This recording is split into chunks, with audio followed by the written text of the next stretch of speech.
Hey guys, so today I'm out at a place called Baylands Nature Preserve. I have not been to this location in probably 15 years.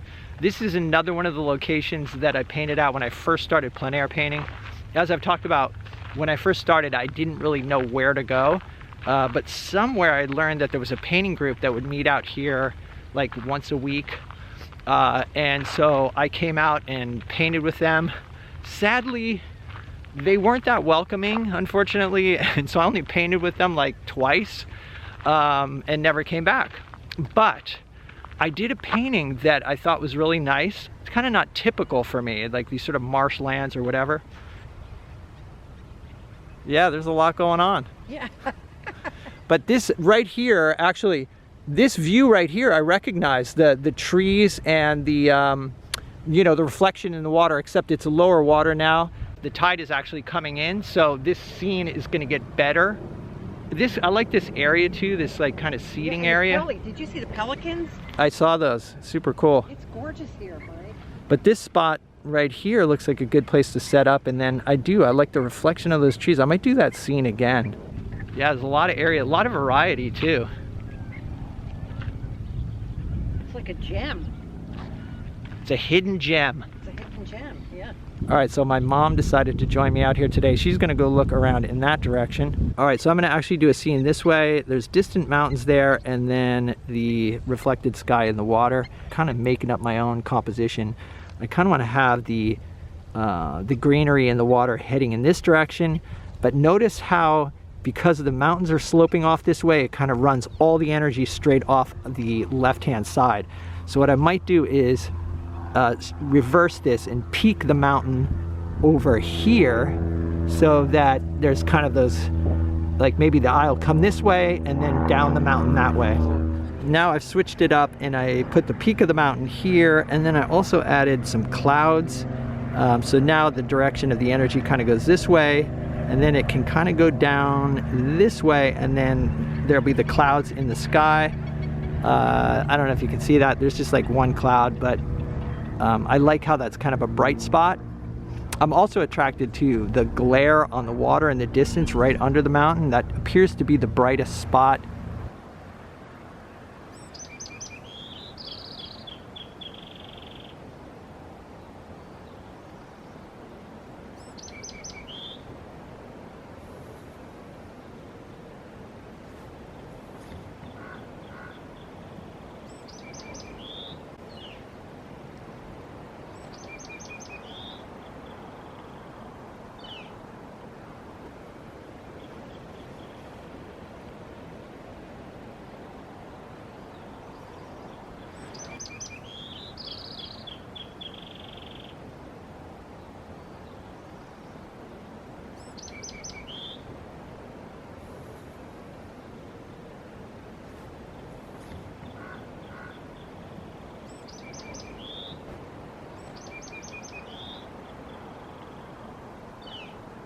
Okay, so here is what I've got so far. It's just kind of roughed in, but I've really got to pay attention to values here.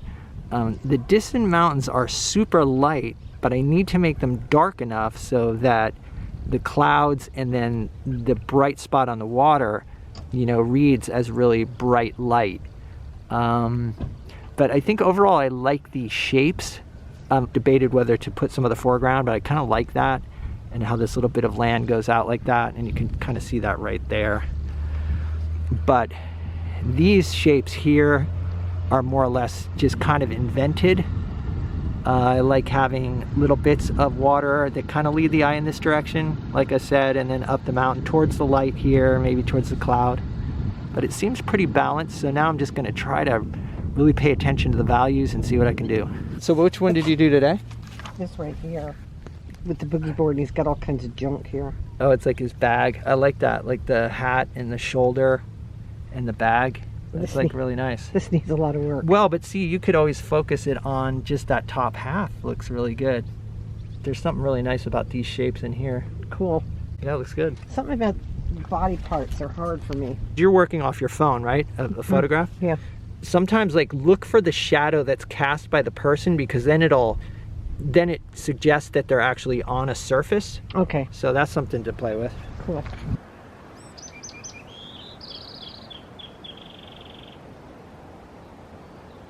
So I was spending a lot of time on this painting, and I didn't feel like it was turning out. So I just kind of stopped filming and just really focused on value and color and trying to see if I could actually make something work. But anyway, let's take a look at the painting. Okay, so this came out better than I thought. I don't know, when I was driving home, I thought it was like a total failure. But anyway, so I do like the composition. The one thing that I had trouble with was I was spending so much time just trying to get the values correct and the colors correct that the scene was just dramatically changing. So in some ways, like the top area here with this glare on the water, you know, that was like, say, 9 o'clock, 9 a.m. But then by the time I got down here, I'm painting 11 a.m. At 9 a.m., this water was a darker blue. All right, so the most important thing is I had a good time and I did feel like I learned something. I think all of that careful focus, you know, on color and value, even if the painting isn't a masterpiece or even if it's, you know, a failure, you still get the benefit of observation. That careful observation of trying to mix those colors and, you know, match those values. So it's, you know, even if a painting doesn't work out, I always feel like it's time well spent. And this certainly was. It was also nice hanging out with my mom.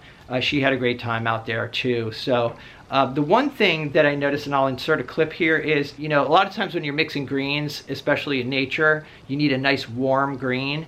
And I would typically warm up the greens with, like, say, burnt sienna.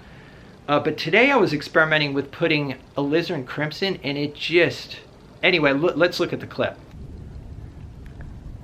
And so instead of, I could add something like burnt sienna, but it's just like this alizarin really mixes nicely. Look at that. Beautiful. Anyway, so like I said, I feel like I learned a lot today. I did have a good time. It was beautiful out there. I'm gonna go back. I think it's good to return to, you know, to a place and really kind of study a particular scene so that you can kind of work the kinks out of it. Remember Edgar Payne, the landscape painter, said that oftentimes he would paint the exact same scene 4 or 5 times, and then, you know, like on the 5th one, he kind of had a lot of the problems worked out so that he could just lay the painting out, you know, kind of dash it off so it had energy in the brushstroke. It didn't, you know, brushstrokes, it didn't look like it was labored over. So I think that could be a good thing to do. Certainly a beautiful place to paint, although there was a lot of airplane noise. I don't know if you guys noticed that, but so anyway, that's it for this video. As usual, thanks for hanging out, guys. Let me know what you think in the comments. Stay creative, and I'll see you in the next video.